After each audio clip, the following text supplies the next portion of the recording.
அன்பானவர்களே, தேவனுடைய கிருபையினால நான் ஒரு சிலருக்கு இன்னைக்கு பயனுள்ளவனா இருக்கிறேன். எல்லாரும் தான். நம்மில் அநேகர் அப்படித்தான் இருக்கிறோம்.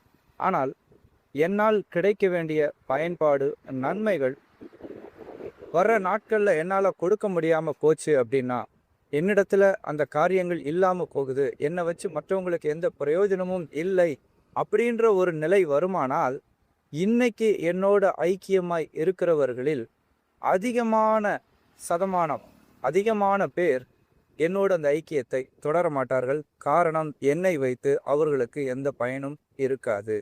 என்னை அவர்கள் ஒதுக்குவதற்கான வாய்ப்பு அதிகமாக இருக்கும். இதுதான் உலகம்.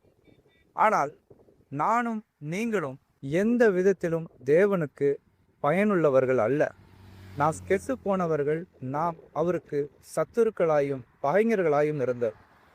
நாம் எந்த ஒரு காரியத்தை செய்தும் தேவனுடைய தேவைகளை நாம் பூர்த்தி செய்ய ஒருபோதும் முடியாது. அவர் அப்படிப்பட்ட தேவையிலும் இல்லை. அவர் தம்மில் தாமே நிறைவுள்ளவராய் இருக்கிறார்.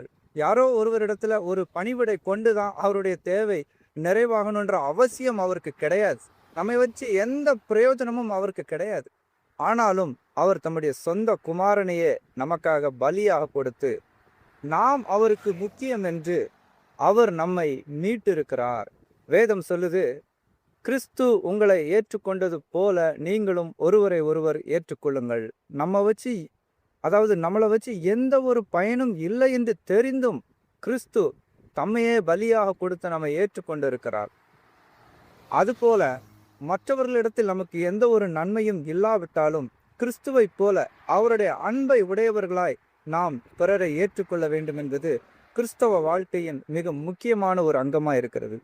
ஒருவரை ஒருவர் ஏற்றுக்கொண்டு தேவனுடைய நாம மகிமைக்காக வாழ நம்ம அர்த்தம்.